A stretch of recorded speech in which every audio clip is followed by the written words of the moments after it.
Awesome. Thank you.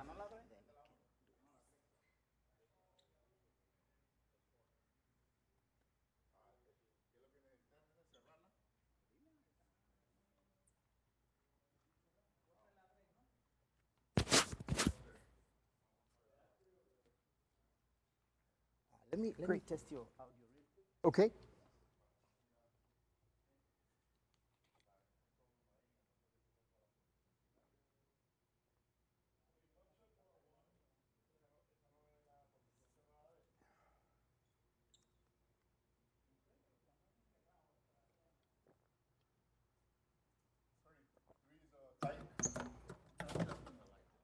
What's that? Oh, sure.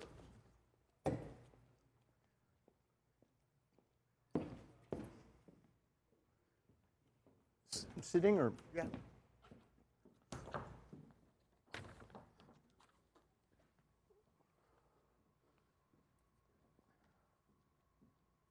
Oh, Avi Loeb is the first one. Great.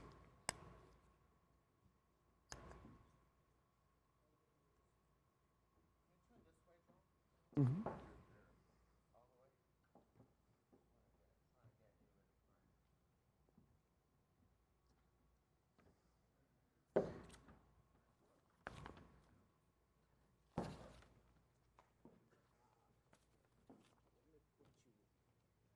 Right here.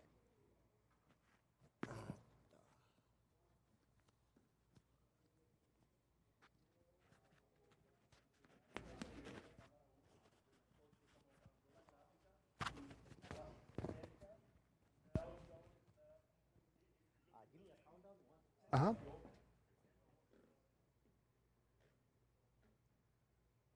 One, two, three, 4, 5, 6, 7, 8, 9, 10.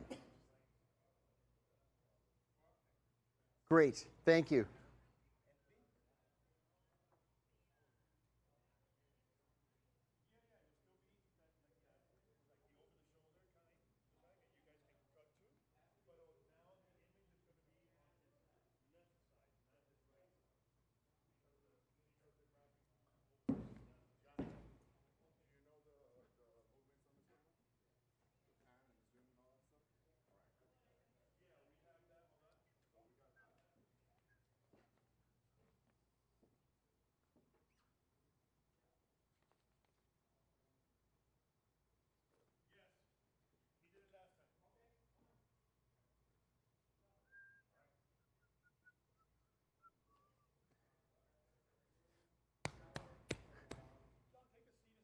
Sure.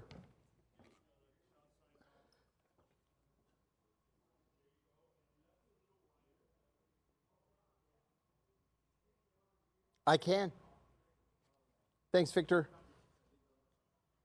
I know. I do. Thank you.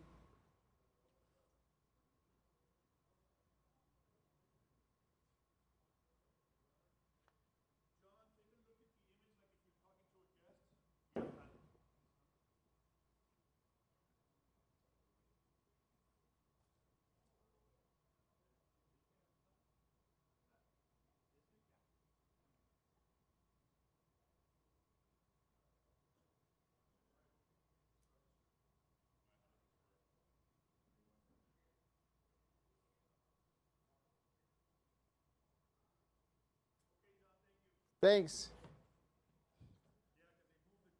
Yeah, they did.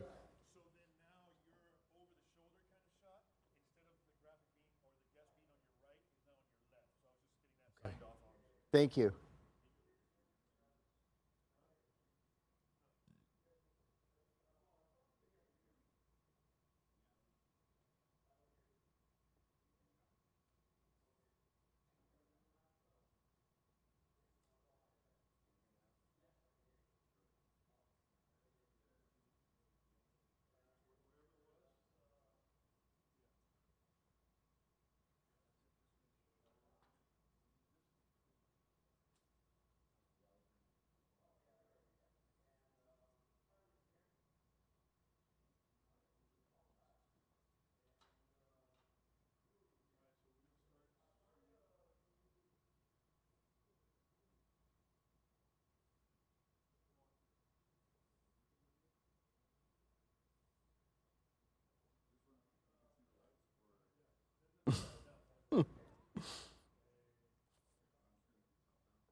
Which one? This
cable is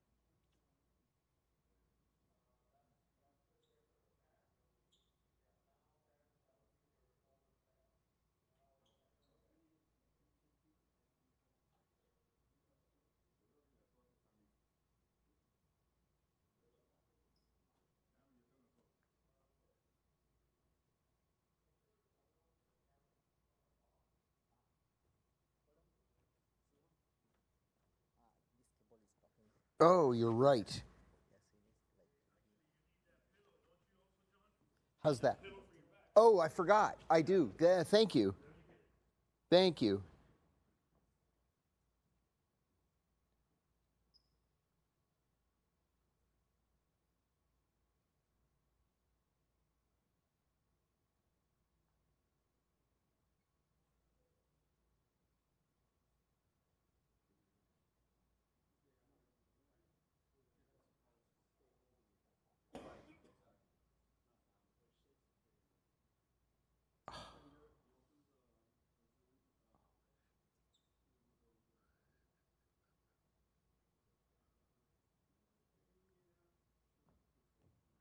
Oh, thank you, man. I appreciate that. It does. It really does. Thank you. Oh, yeah. That's.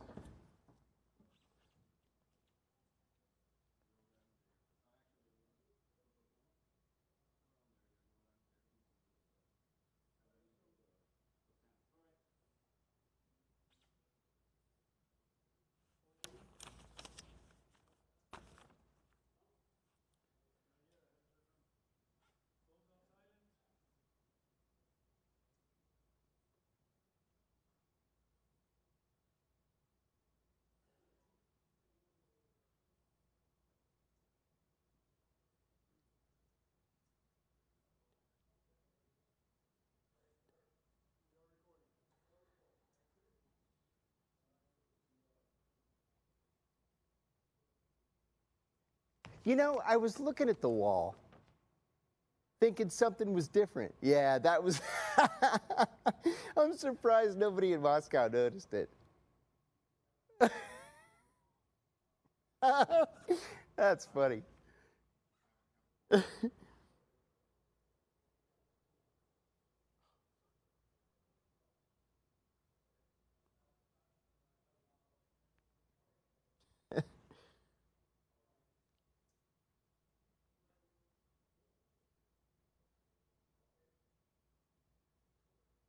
Okay, I'm ready when you guys are. Okay.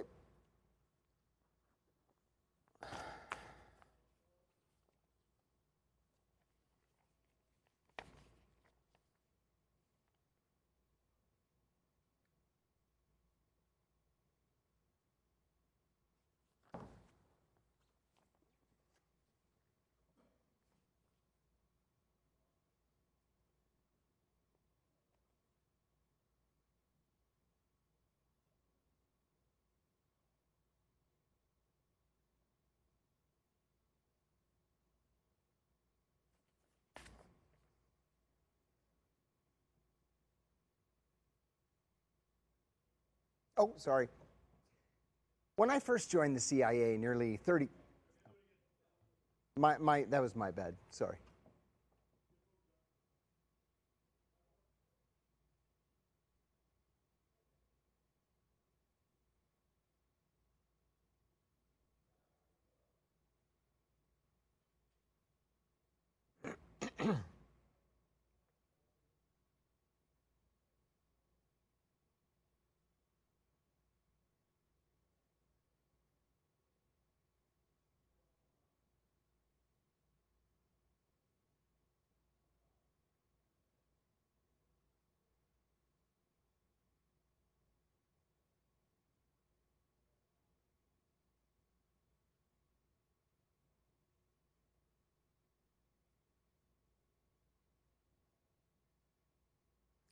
When I first joined the CIA nearly 35 years ago, the first thing friends and family members wanted to know was what I could tell them about UFOs, unidentified flying objects, space aliens, intelligent interstellar life, and the like. I didn't know anything, of course. The job of the CIA is simply to recruit spies to steal secrets. But with that said, everybody, not just Americans, but everybody has an interest in whether there's intelligent life out there. Today, we'll try to get to the bottom of that question. I'm John Kiriakou. Welcome to the Whistleblowers.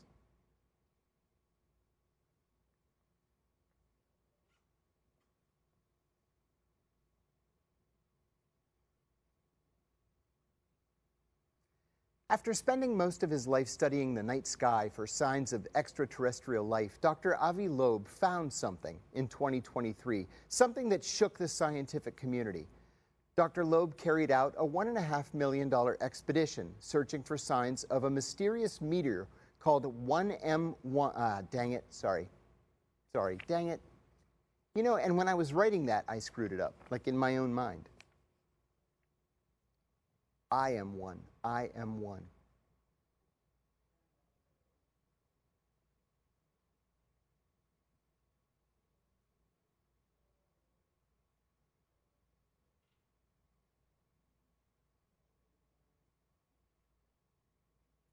After spending most of his life studying the night sky for signs of extraterrestrial life, Dr. Avi Loeb found something in 2023, something that shook the scientific community. Dr. Loeb carried out a $1.5 million expedition searching for signs of a mysterious meteor called IM-1 that crashed into the Pacific Ocean off the coast of Papua New Guinea in 2014 and is believed to have come from interstellar space. Dr. Loeb oversaw a team of deep-sea explorers who found 850 tiny spherules, or molten droplets, using a magnetic sled that was dropped from the expedition vehicle 2 kilometers under the surface of the ocean.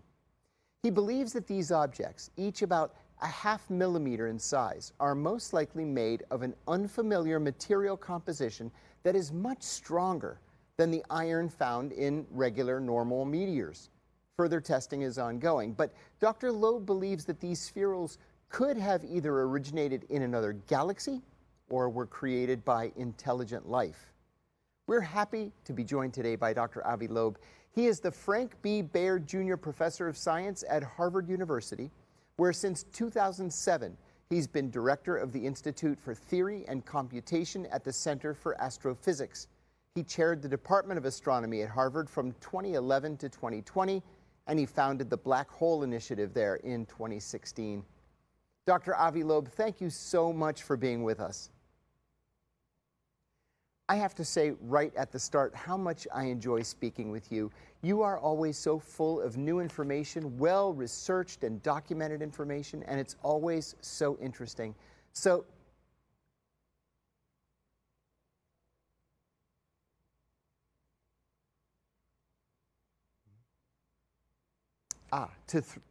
okay. No, that's okay. Do you want me to turn now?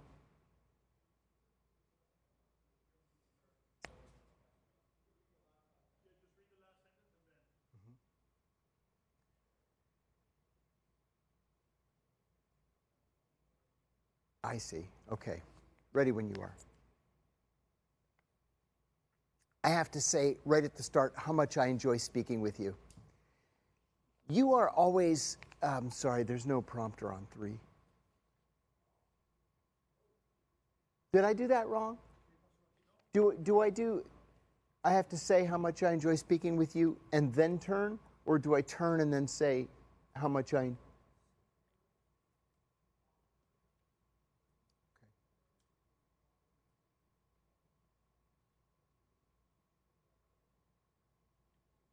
Okay.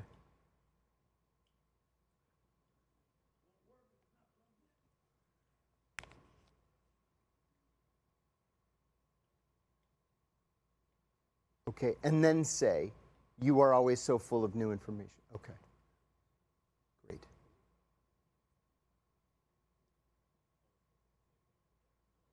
How are you? Good, doing well, thanks. Good to see you. Thanks. Easy.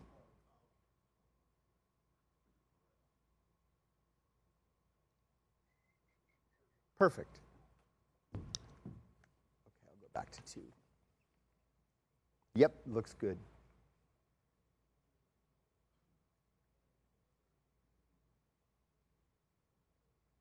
Okay.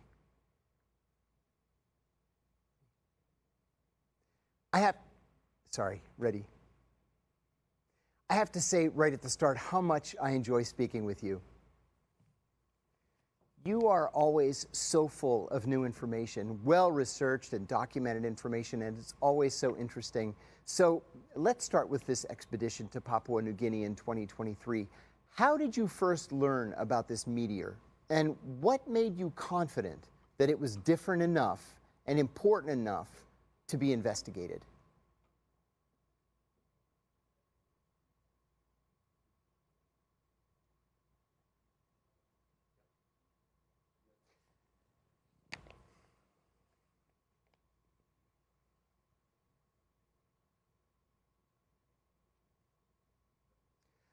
Let's take those possibilities separately. If the spherules that you recovered off the coast of Papua New Guinea were interstellar, that is, they came from another galaxy, another solar system, why is that so important? And if they are interstellar, what does that do to the body of information and science that we have currently?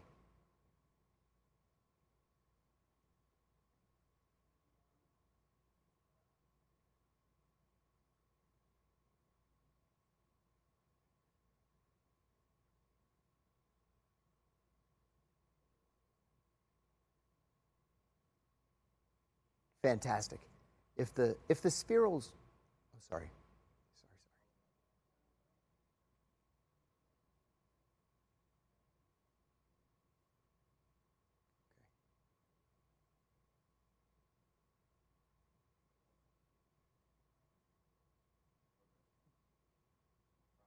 Okay.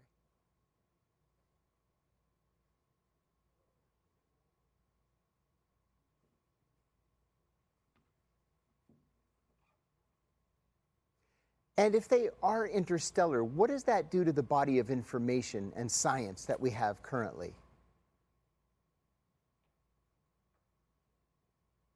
Oh, sorry.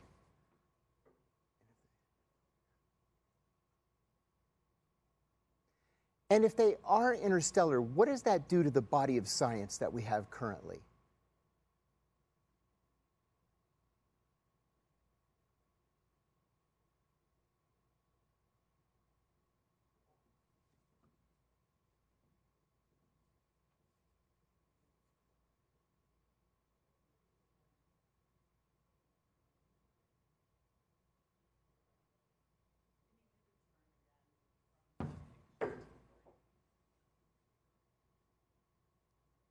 Tell me when. Fantastic.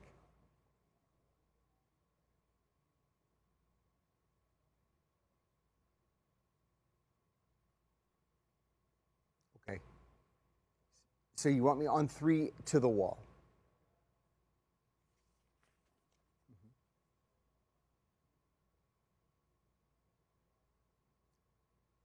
Okay. And if they are interstellar, what does that do to the body of information and science that we have currently?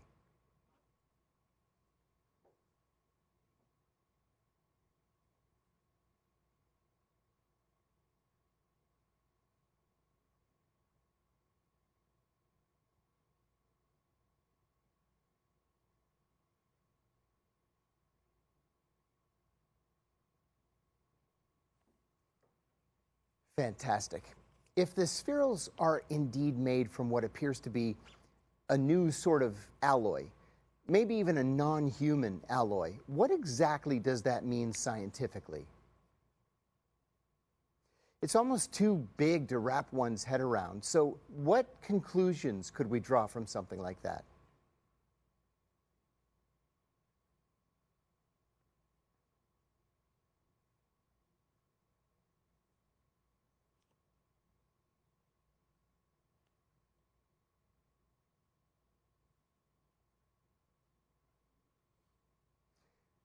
Many of the media articles that were published at the time of your discovery said that the spherules you found could even have come from an alien spacecraft. I've seen photos of these spherules, and they don't look like anything I've ever seen before. They're clearly metallic, and they consist of different colors. Is the spacecraft idea a possibility? Could this be a tiny bit of a spacecraft?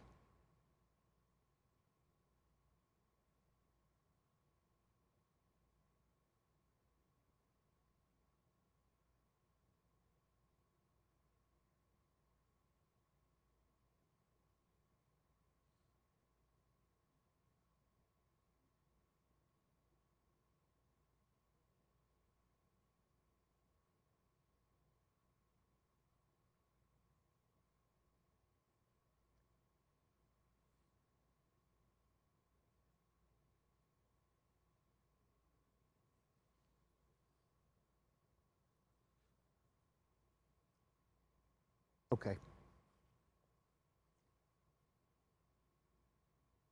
Could this be a tiny bit of a spacecraft?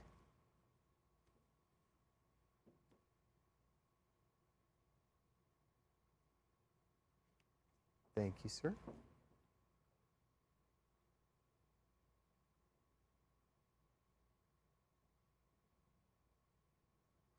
Thank you, Dr. Loeb.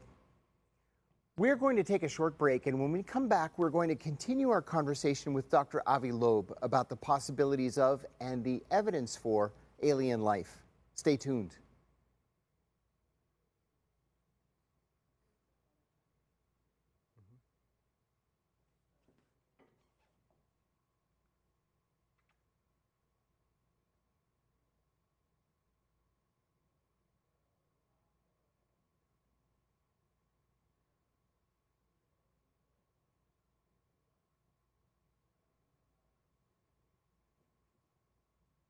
And then turn to 2.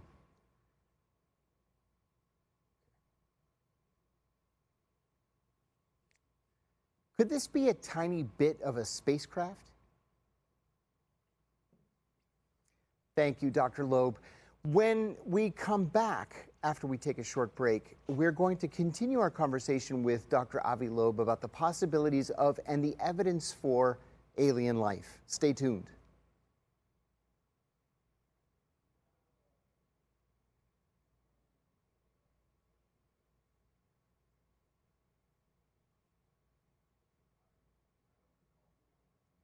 Thank you.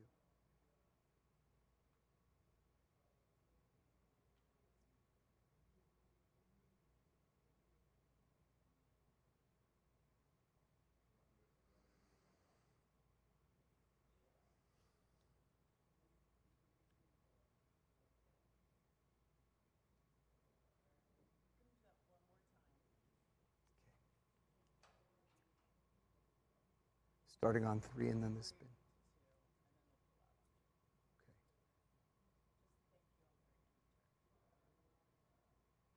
I thought I had screwed that up.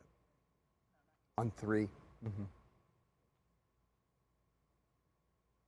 Thanks.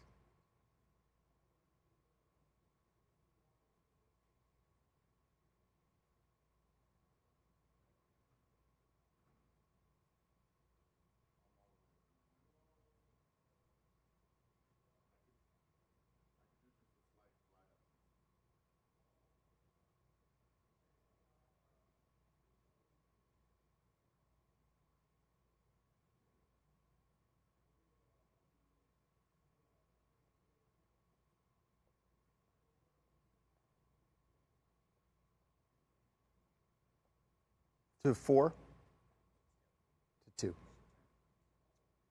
Okay.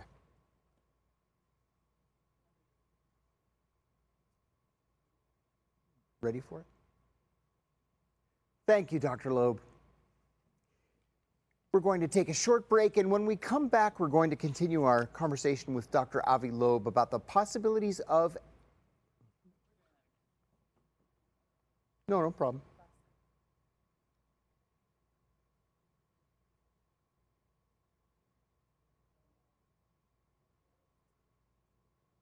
Thank you, Dr. Loeb. We're going to take a short break, and when we come back, we're going to continue our conversation with Dr. Avi Loeb about the possibilities of and the evidence for alien life. Stay tuned.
Welcome back to the Whistleblowers. I'm John Kiriakou. We're speaking with Dr. Avi Loeb. He is the Frank B. Baird Jr. Professor of Science at Harvard University, where since 2007 he has been director of the Institute for Theory and Computation at the Center for Astrophysics. He chaired the Department of Astronomy at Harvard from 2011 to 2020, and he founded the Black Hole Initiative there in 2016. Thanks again for being with us. Dr. Loeb, sorry. Okay.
Okay. Okay.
Okay. So without saying anything, I just switch to 3? Got it. Got it. Thanks.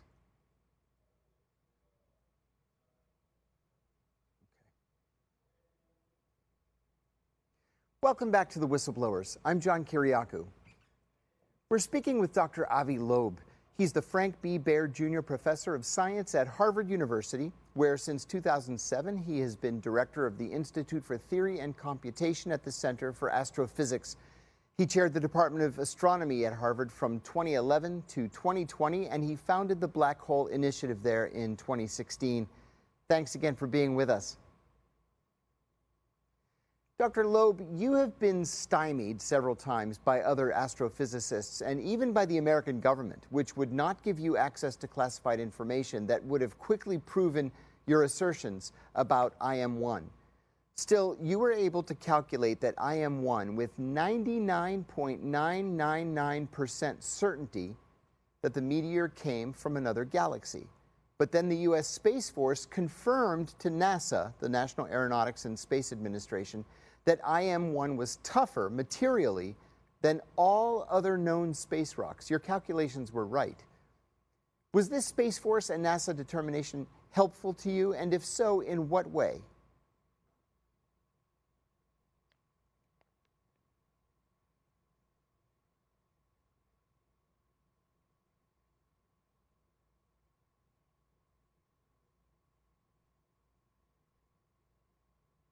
You wrote a book that was published in 2021 called Extraterrestrial, the First Sign of Intelligent Life Beyond Earth, in which you argued that something called Oumuamua, a pancake-shaped space rock about the size of a football field that was visible to scientists for just 11 days in 2017, could only have been an interstellar technology built by intelligent life. What did you base your findings on? And have you changed those conclusions in any way over the past few years?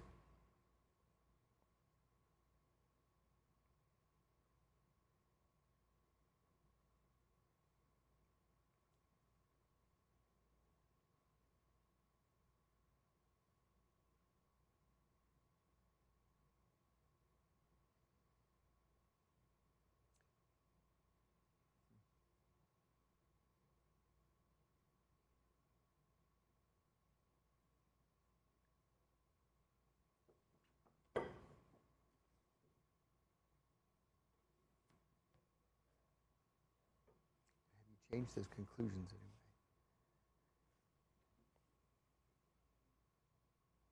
Okay. What did you base your findings on? And have you changed those conclusions in any way over the past few years?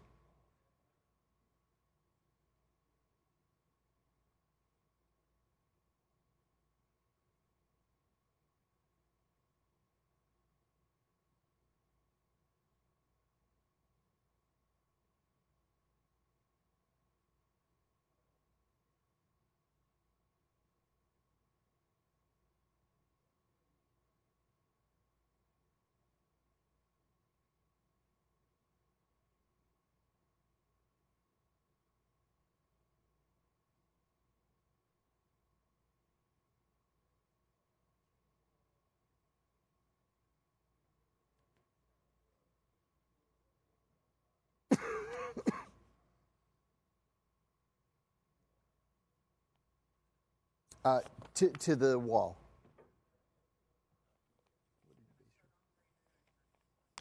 I'm going to just, okay, what did you base your findings on? And have you?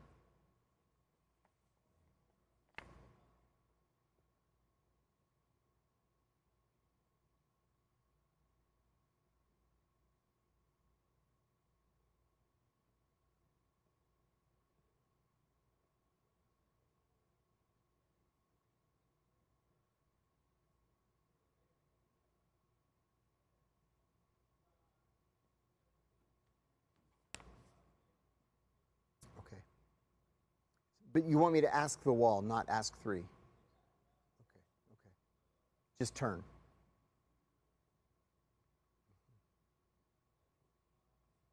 Ready when you are.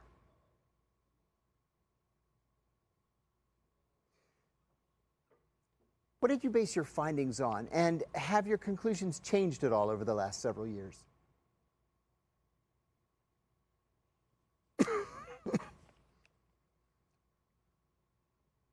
What are you working on these days at Harvard, and how much progress have you made on the study of the spherules? Have you come to any conclusions?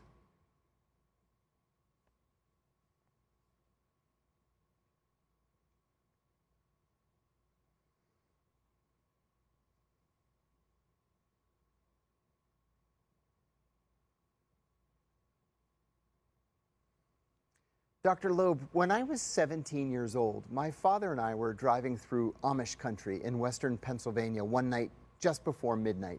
It was very, very dark. The Amish don't use any electricity. And suddenly we saw a flash of bright white light. It was followed by a second flash and then a third. And immediately after that, an orange trapezoid lit up, and it hovered in the near distance above us. We pulled over, got out of the car, and we just stared at it. It hovered there for about 30 seconds, and it made no sound. And then suddenly it flew off at a fantastic speed, something I have never seen before or since. All these years later, I still have no idea what it was that I saw that night. What, an alien craft, a balloon of some sort, I have no idea. What is your opinion on UFOs, or on what are now called UAVs, unidentified aerial vehicles? Are these things explainable? Are signs of alien life more likely to be found as tiny spherules in the Pacific Ocean?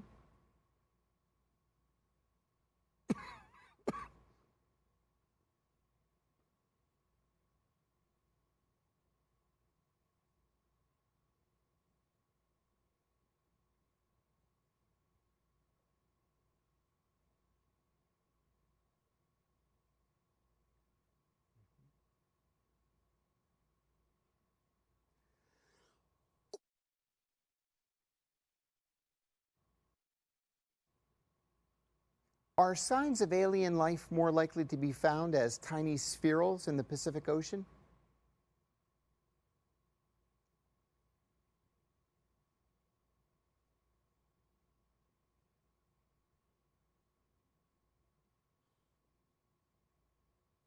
Fantastic. Wonderful, wonderful interview. Thank you so much for taking the time.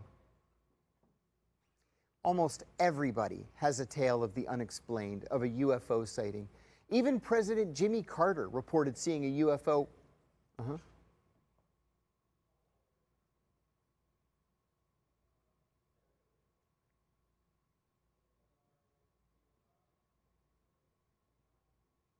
Fantastic. Wonderful, wonderful interview. Thank you so much for taking the time. Almost everybody has a tale of the unexplained, of a UFO sighting. Even President Jimmy Carter reported seeing a UFO when he was the governor of Georgia. How exciting is it to know that there are professionals like Dr. Avi Loeb taking this issue so seriously and doing research that will give us the answers we seek and that will stand the test of time? I would like to thank our guest, Dr. Avi Loeb, for being with us today, and thank you to our viewers for joining us for another episode of The Whistleblowers. I'm John Kiriakou. Please follow me on Substack at John Kiriakou. We'll see you next time.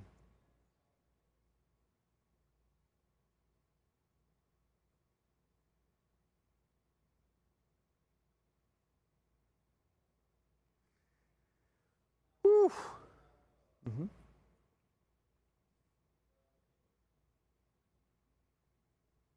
Okay. At the wall? Okay.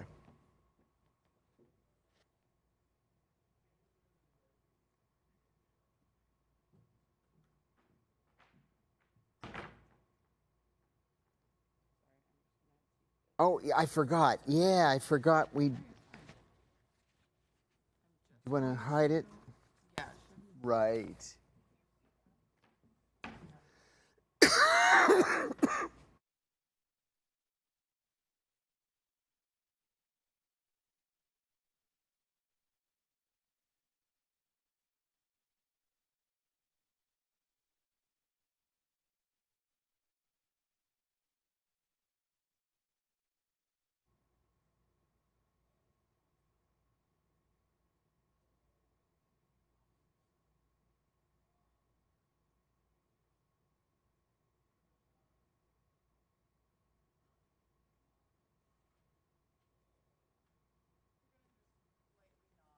Mm-hmm. I'm ready. Ah. Holy shit.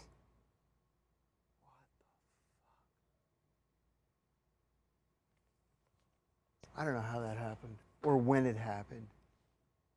Oh my God. Oh my God, it's just shocking to me.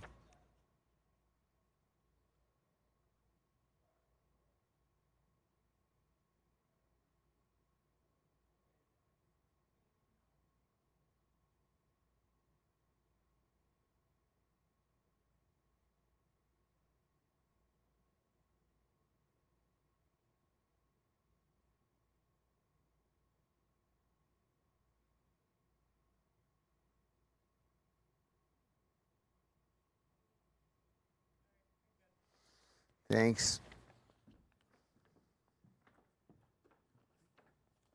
Keep this, I think, right?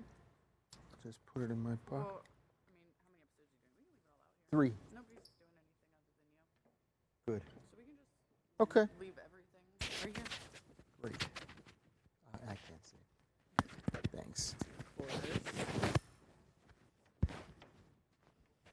Oh, where's the... Oh, okay. Yes.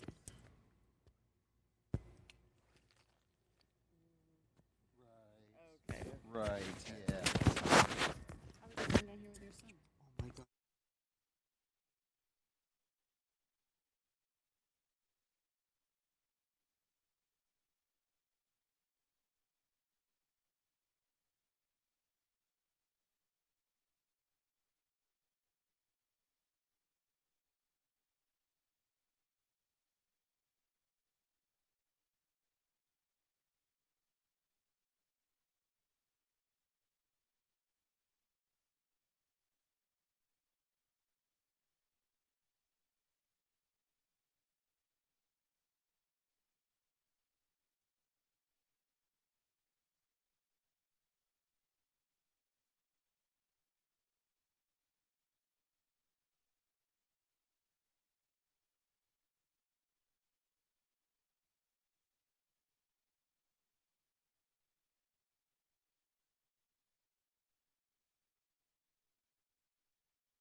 Thank you.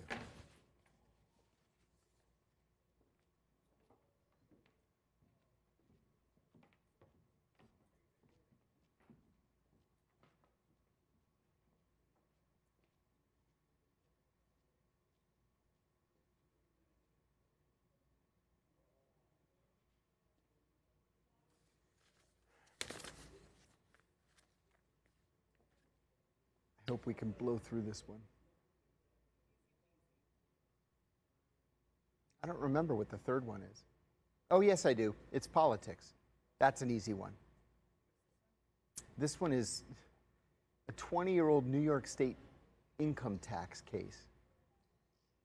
We were desperate to fill the schedule.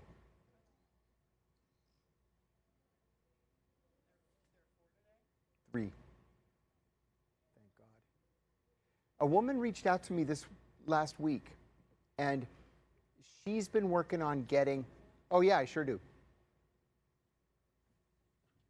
Great, great.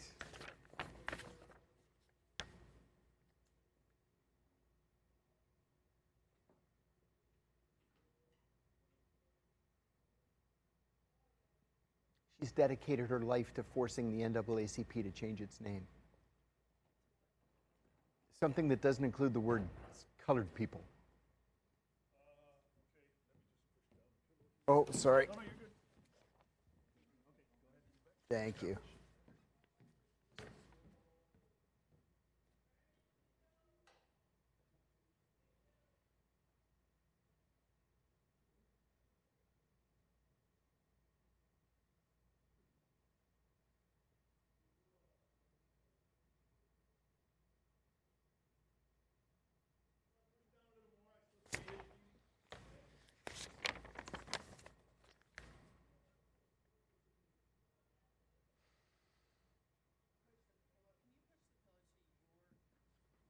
I can hear Victor.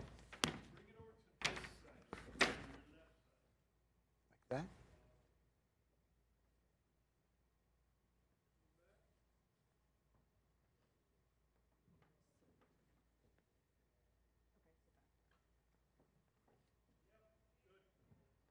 That's odd.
I was looking to save Ben some money. You know, he told me to cut the second night in the hotels.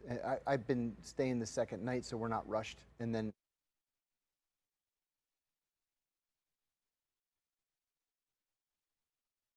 on Saturday and flying back on Saturday, it's more expensive than staying in a hotel.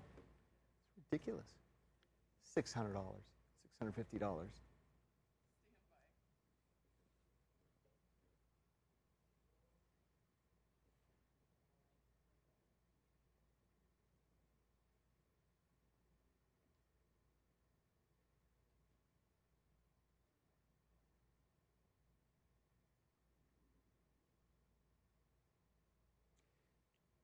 In most cases, whistleblowing is very direct. The CIA is torturing its prisoners. Swiss banks are laundering money. The South African police are corrupt. The whistleblower comes forward, makes his or her revelation, and the story moves forward from there. But what happens when the whistleblower's revelations are so complicated that even governmental representatives just walk away from it? What happens when they say, look, we don't understand this, the public won't understand it, so maybe we should just pretend that it's not happening? That's when you double down and make even more noise. I'm John Kiriakou. welcome to the Whistleblowers.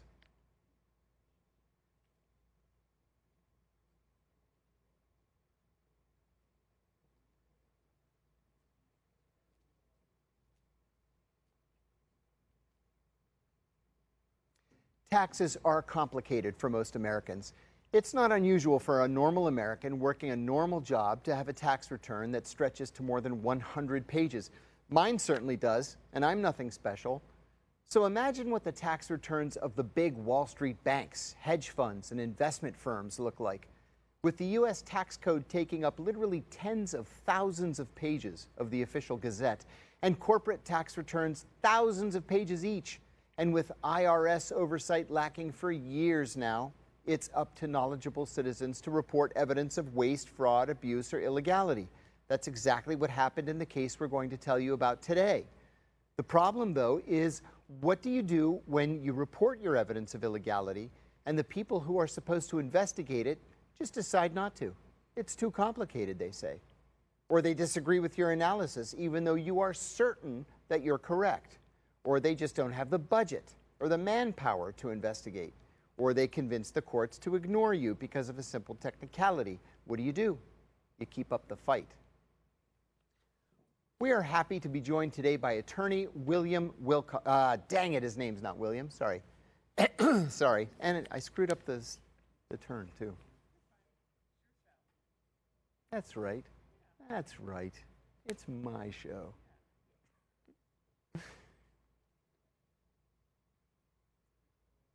Or do you want me to start on 3?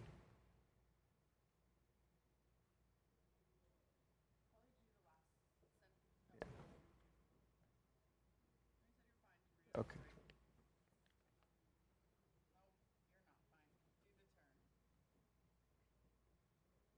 Okay.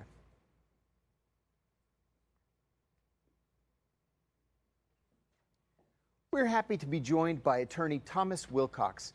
He's a whistleblower on the issues of federal and state tax fraud committed by Wall Street banks and investment firms. Tom, welcome to the show.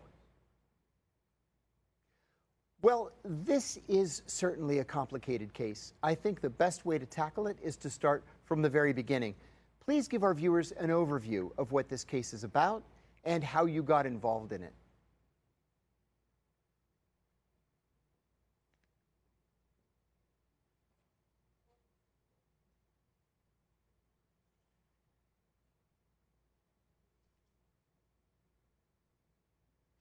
Cutting to the chase, you saw evidence of tax fraud and you did exactly as you were supposed to do. You went to the courts. But it seems that that's where your problems actually began. As you said, in 2005, you reported tax fraud inflicted on the United States. You reported that to the Internal Revenue Service, the IRS. The IRS has long had a reputation as being hostile to whistleblowers. And unfortunately, that was your experience. So tell us about it.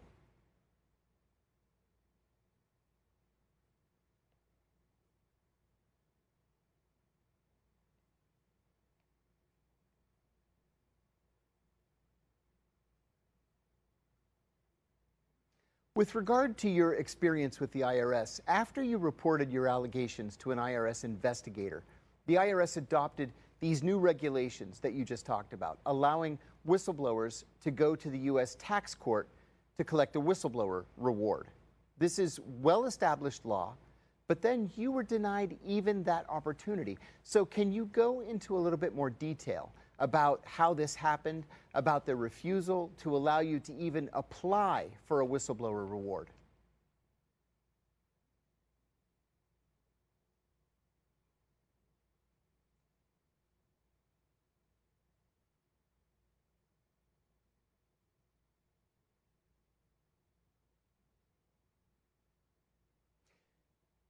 Oh, yeah.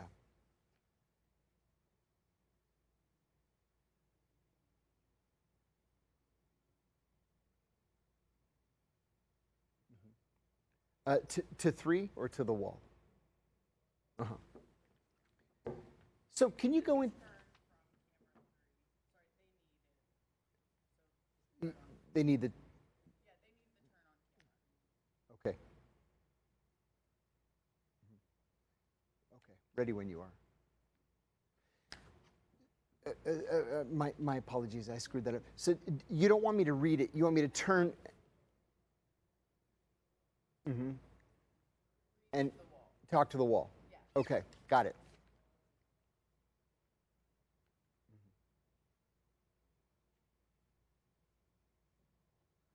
So can you go into a little bit more detail about how this happened and why they wouldn't allow you to even apply for this whistleblower reward?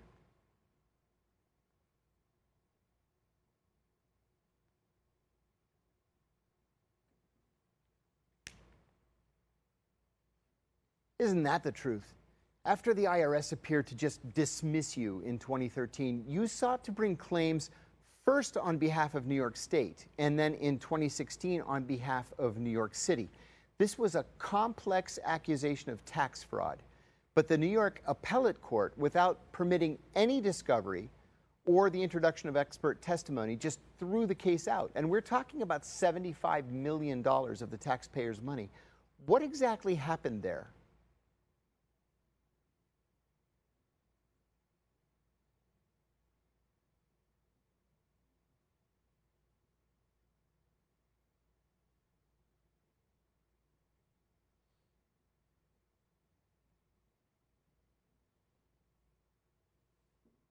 Thank you, Tom. We're going to take a short break, and when we come back, we're going to go into some more detail about how the government denies to whistleblowers what the law demands and how officials just simply get away with it. Stay tuned.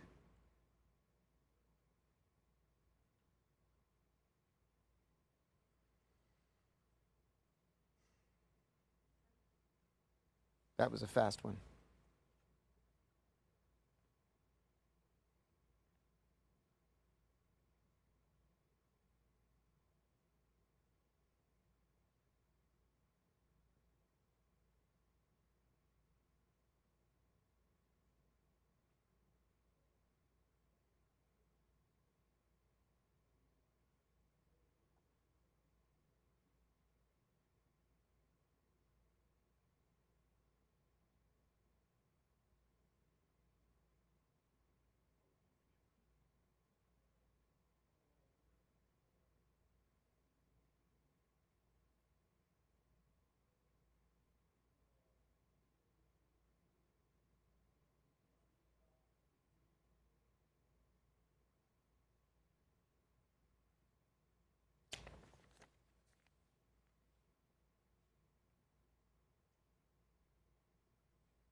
Thanks.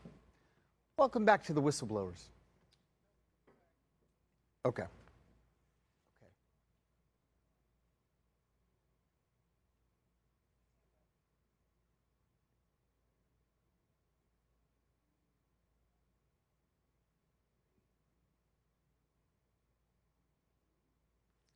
Welcome back to the Whistleblowers. I'm John Kiriakou.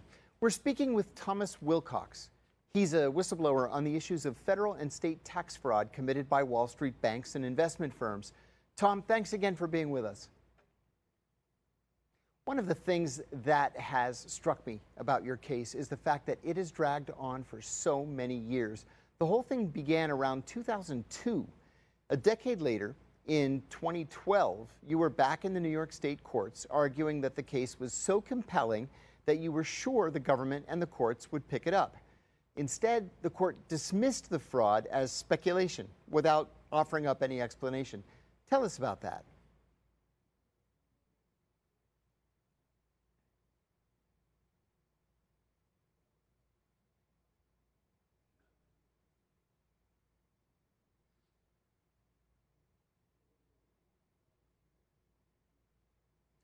So where do things stand now, Tom? It looks like there's no longer a court case because of the statute of limitations. The claims that you brought expired. It looks like neither the city nor the state have collected any taxes that the big banks have essentially absconded with. So what's next?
Okay. Okay.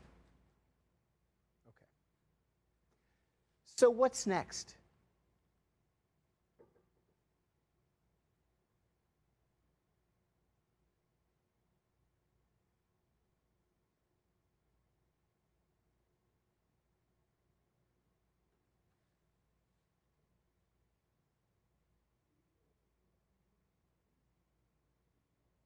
Okay.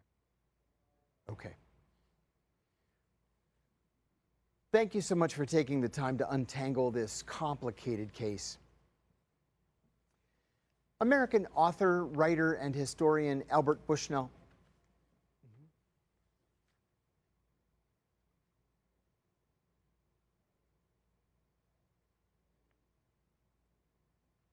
Thank you for, sorry, my bad. Thank you so much for taking the time to untangle this complicated case. American author, writer, and historian Albert Bushnell Hart once said that taxation is the price which civilized communities pay for the opportunity to remain civilized. When the biggest, most important, and wealthiest banks and investment companies decide to not pay their taxes, we all lose, both as individuals and as a society. That's why it's up to whistleblowers to keep on the pressure. even when it takes decades. I'd like to thank our guest, Thomas Wilcox, for being with us today, and thank you to our viewers for joining us for another episode of The Whistleblowers. I'm John Kiriakou. Please follow me on Substack at John Kiriakou. We'll see you next time.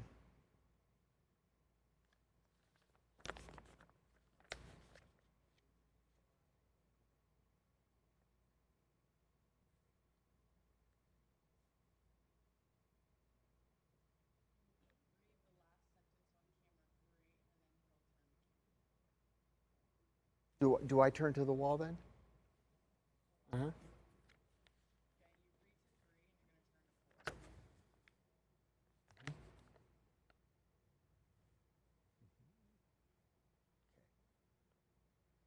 Okay. The bald spot shot at the end. When did that happen is what I'd like to know. Nobody ever said anything to me.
Sorry, I don't remember what it is I'm supposed to do.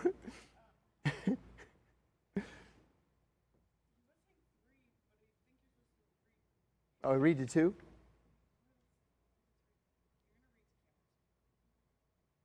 Oh, okay. So I just keep facing 2. Okay. Okay. I'm ready. Today?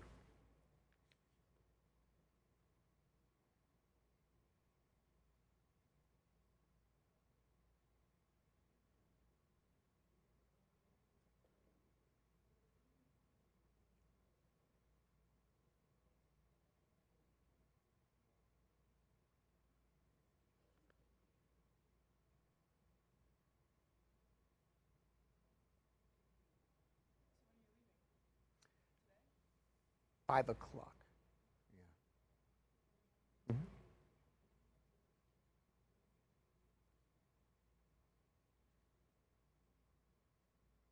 Okay. Okay. Okay. And thank you to our viewers for joining us for another episode of The Whistleblowers. I'm John Kiriakou. Please follow me on Substack at John Kiriakou. We'll see you next time.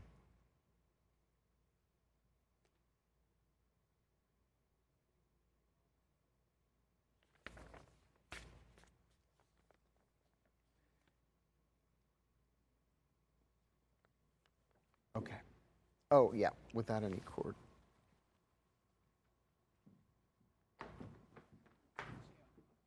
That worked? Okay. Great.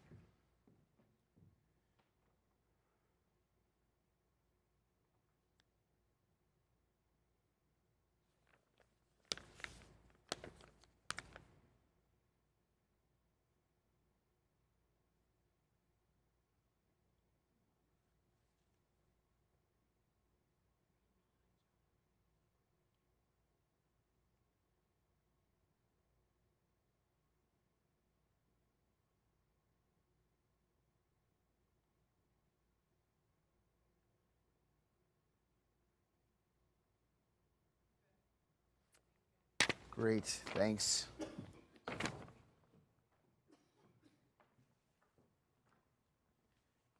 that all? Oh no, I have this.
This is an easy one.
Hot. On many days hotter than it is here. Yeah, it's weird. Weird this year. It's not as humid, of course, as it is here, but it's hotter. Yeah. The trees are wilting, the grass is dying. Yeah, it's a problem. Yeah.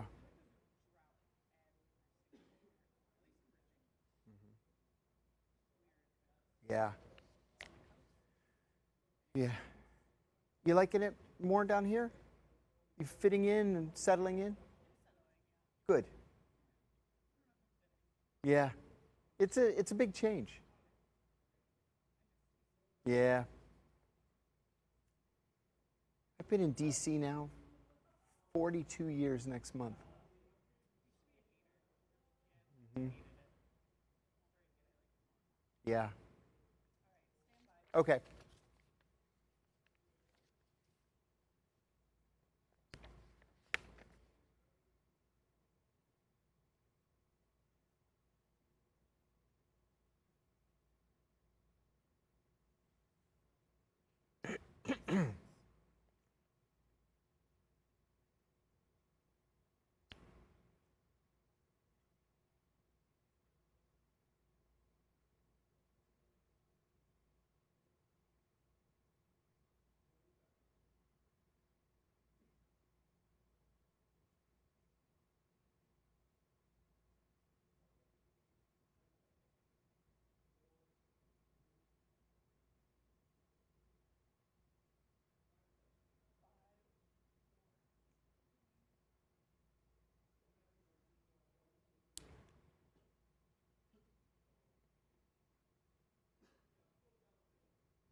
The American political process is in a state of upheaval, not seen since the bad old days of 1968.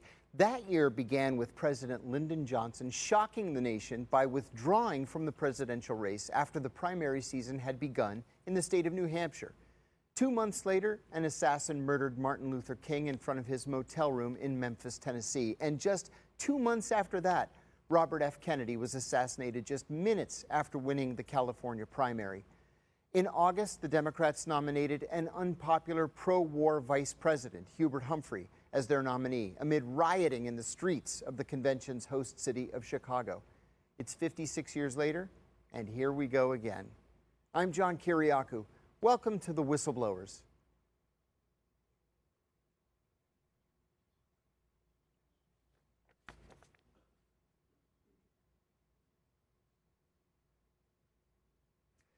Joe Biden and Donald Trump are arguably the two most unpopular people ever to run for president at the same time. Trump is widely viewed as narcissistic. His niece, who happens to be a psychologist, even says that he's mentally unbalanced. He's angry, he's mean, he doesn't appear to have any core values or beliefs, and he's more concerned about himself and his legacy than he appears to be about the country or about individual Americans. Joe Biden is widely viewed as a demented and doddering old man. At any given time or at any given event, he doesn't know where he is, he doesn't know who he's speaking to, and he has no idea how to run the country. Inflation has been at its highest level in 44 years during the Biden administration, and he simply was not able to articulate why Americans should give an 82-year-old man another 4 years in office. And then he withdrew from the race. In the meantime, let's look at some of the parallels with 1968. You have a sitting president that is now out. You have an unpopular vice president who will now be the Democratic nominee. You have a Democratic convention that will take place in Chicago, again. That will be the site of huge demonstrations, not just about the future of the Democratic Party, but also in opposition to the genocide that's taking place in Gaza. And you have, just a few weeks ago, an attempt to assassinate Donald Trump. There's a lot to talk about. We're joined by two guests who are uniquely qualified to comment on these issues. Garland Nixon is a former senior law enforcement official from the state of Maryland. After retiring, he transitioned into journalism, and he makes regular appearances on Fox News, where he analyzes contemporary political issues. He's also the co-host of The Critical Hour, which you can hear Monday through Friday on Radio Sputnik. Our second guest is Arn Menconi. He's a former Colorado County Commissioner and Executive Director of a national sports. You know what? He asked that we take that out. And it's actually out in my script. Yeah, can I do that again? Yeah.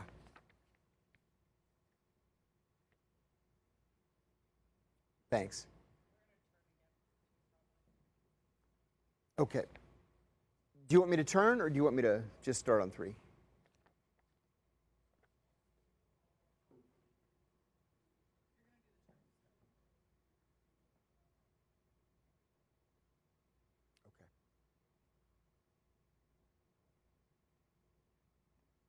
There's a lot to talk about. We're joined by two guests who are uniquely qualified to comment on these issues. Garland Nixon is a former senior law enforcement official from the state of Maryland. After retiring, he transitioned into journalism, and he makes regular appearances on Fox News, where he analyzes contemporary political issues. He's also the co-host of The Critical Hour, which you can hear Monday through Friday on Radio Sputnik. Our second guest is Arn Menconi. He's a former Colorado County Commissioner and a former candidate for the U.S. Senate and the U.S. House of Representatives. Gentlemen, thanks for being with us today. Garland, let's begin with you. Sorry.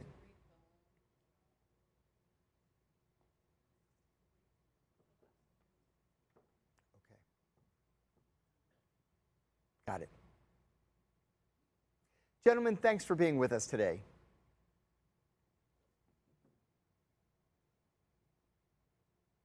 What do I say? Garland, let's begin with you.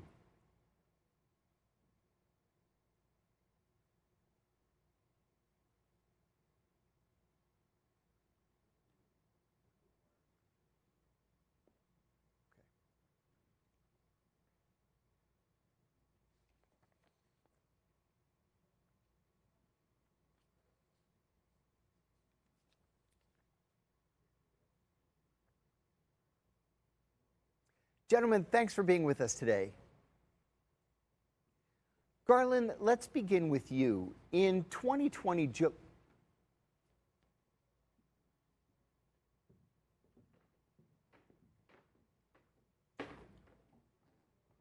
you want me to actually go into the question when I turn to the wall?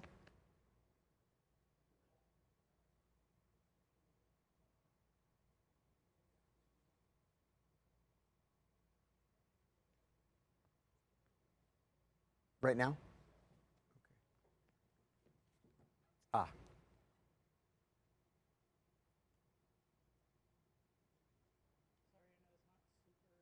Oh, no, no, it's perfectly fine. Yeah, it's good. Uh-huh. Do you want me to actually ask the question to the wall?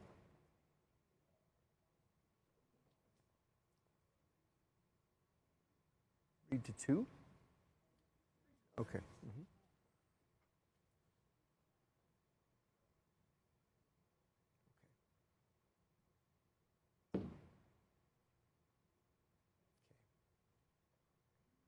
Gentlemen, thanks for being with us today. Garland, let's begin with you. In 2020, Joe Biden said that he intended to be a transitional president, one that would be a bridge from an older generation to a newer generation.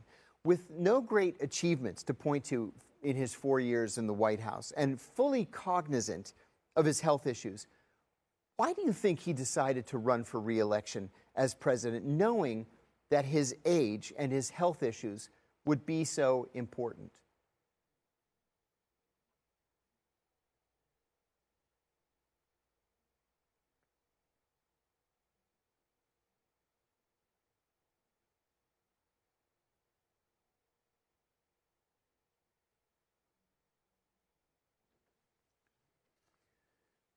Arn, tell us a little bit about Kamala Harris. Okay.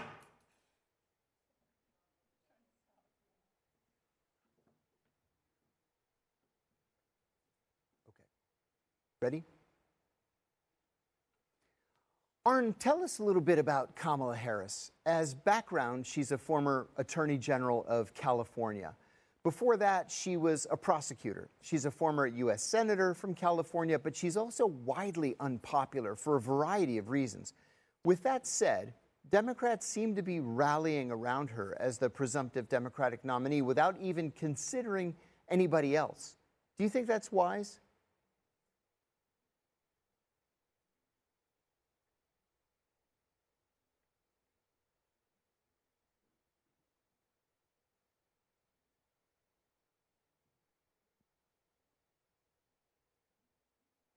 Garland, I want to talk a little bit about running mates. Donald Trump, who now, oddly enough, is the oldest man in American history ever to run for president, chose 39-year-old J.D. Vance to be his vice presidential running mate. Vance is a billionaire and a protege of Peter Thiel, another billionaire, who has close ties to the CIA. Vance has only been in the Senate for 18 months. He's more doctrinaire than Trump is in politics, for example, opposing abortion. And in the past, he even compared Trump to Adolf Hitler. Was this a good choice for Trump?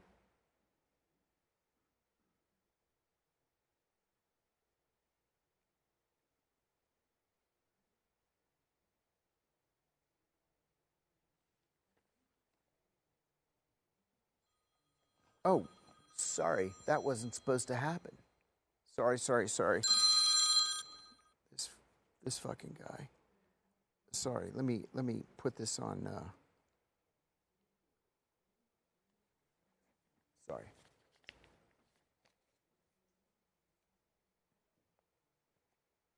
Okay.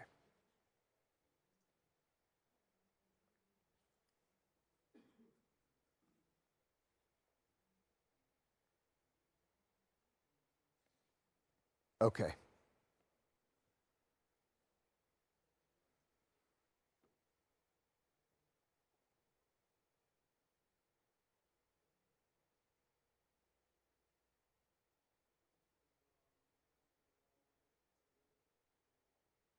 Like right now. Like.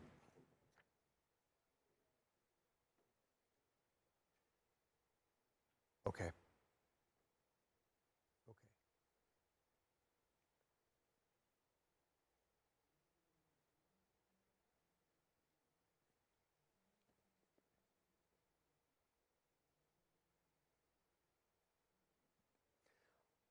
Arn, as many as 9 people are being mentioned in the press as possible running mates for Kamala Harris, but only 3 of them have told the media that they are being formally vetted as potential running mates. Those are Governor Josh Shapiro of Pennsylvania, Governor Roy Cooper of North Carolina, and Senator Mark Kelly of Arizona.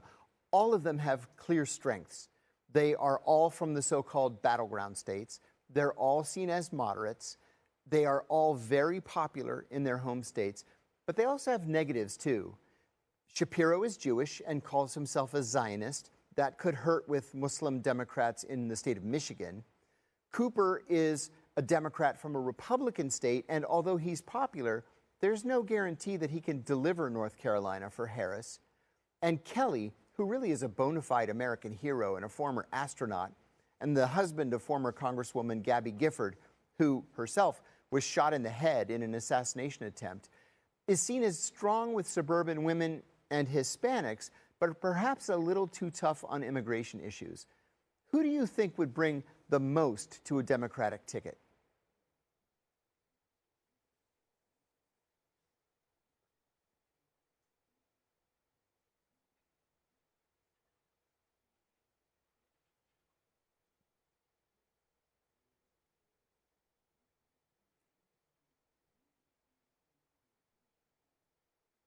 Thank you both for the analysis. We're going to take a short break, and when we come back, we're going to get into some of the issues that will be the most important in this election. Stay tuned. We'll be right back.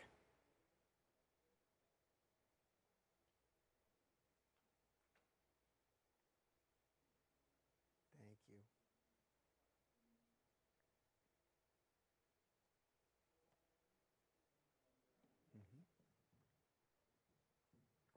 With the turn?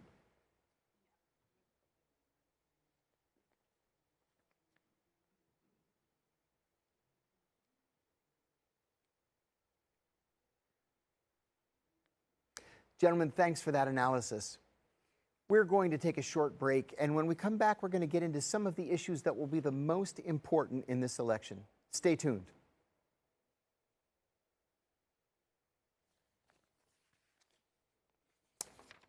Thank you.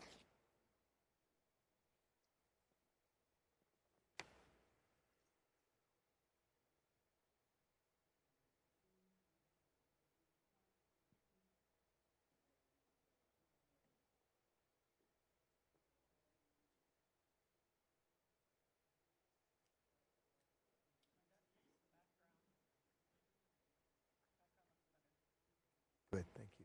I think so too. All right, gotcha.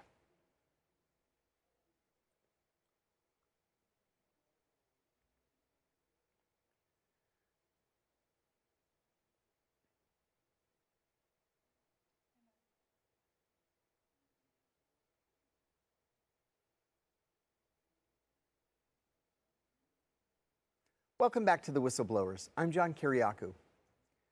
We're speaking with Garland Nixon. He is a former senior law enforcement official from the state of Maryland. After retiring, he transitioned into journalism, and he makes regular appearances on Fox News, where he analyzes contemporary political issues.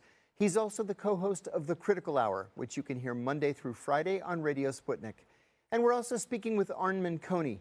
He's a former Colorado County Commissioner and former candidate for both the U.S. Senate and the U.S. House of Representatives. Arn, let's start with you. The Republicans have made very clear the issues on which they want to run. That is the economy and the border. Even though the economy is actually strong, inflation has been stubbornly high, and Republicans have successfully convinced their adherents that the U.S.-Mexico border is open, something that they call an invasion of the southern United States.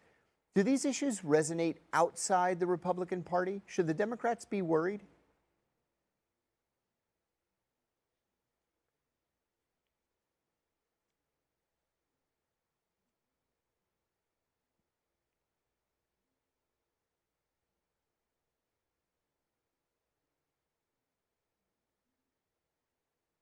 Certainly.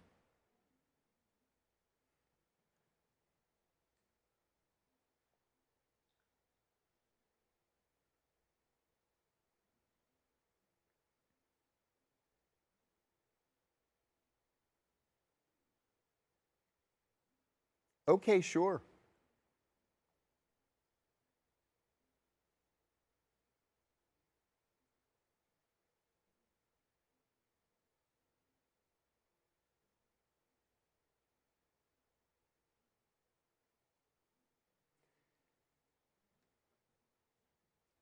Arn, tell us about some of the so-called down ballot races. Sorry, I lost myself.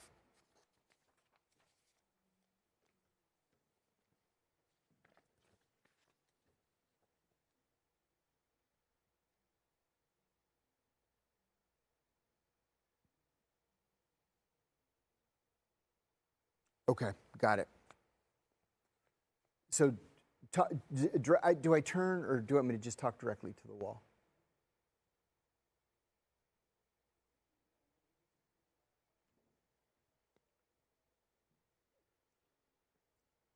Okay.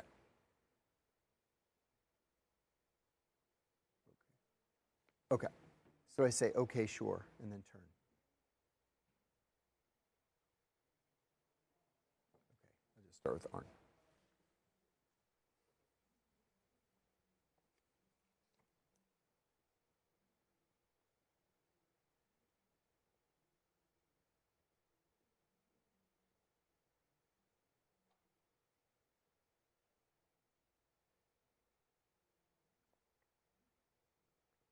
Arn, tell us a little bit about some of the so-called down ballot races. The Democrats feared for a long time that with an unpopular Joe Biden at the top of the ticket, that he would drag down Democratic candidates around the country running for the Senate and the House. He's not on the ballot now. So what does that do in these races? The Republicans need to win the presidency and one Senate seat to take back the Senate. And the Democrats need to win 4 House seats to take the House. Can you venture a prediction for the White House in November?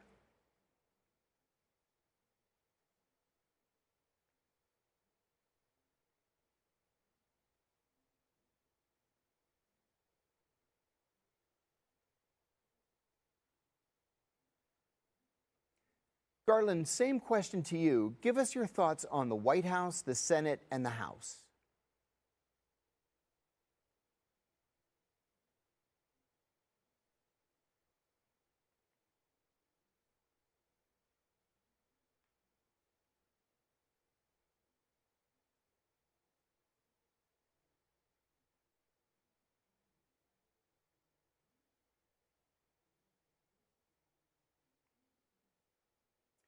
Thank you both, gentlemen. This was great.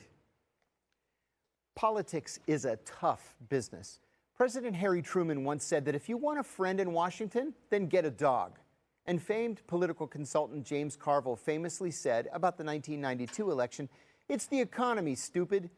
That hasn't changed, even in the face of strong personalities. Sure, abortion and the border are important to a lot of Americans, but when push comes to shove, just like it is every 4 years, American voters will hearken back to a question that Ronald Reagan asked when he was running for president in 1980.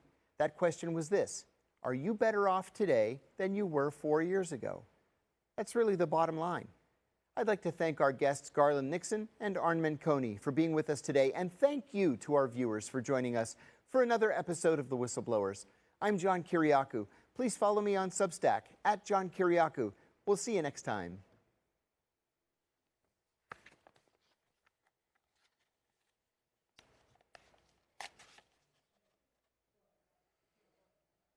If you want a friend in Washington, get a dog. Ain't that the truth?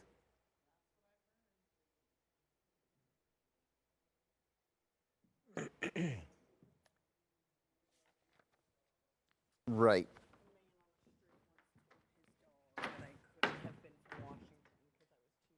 That's actually nice. That's nice. Did you read the story about this parrot? This guy got a rescue parrot, and when you talk to it, it says, "Go fuck yourself." In DC.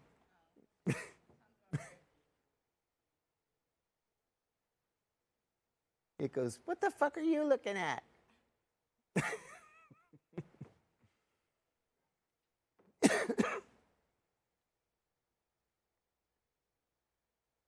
Should I be nodding? Oh, okay. We're not filming it yet.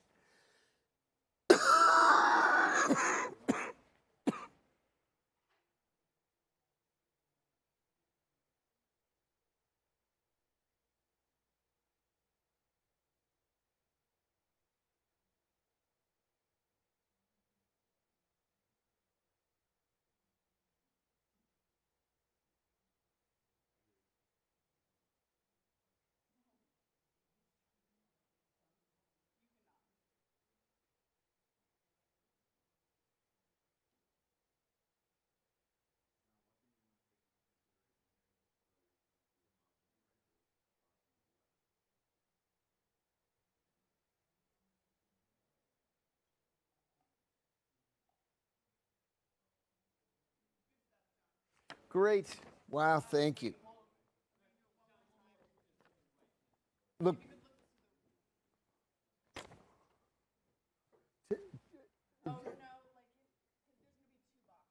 Ah, right. Yeah, right.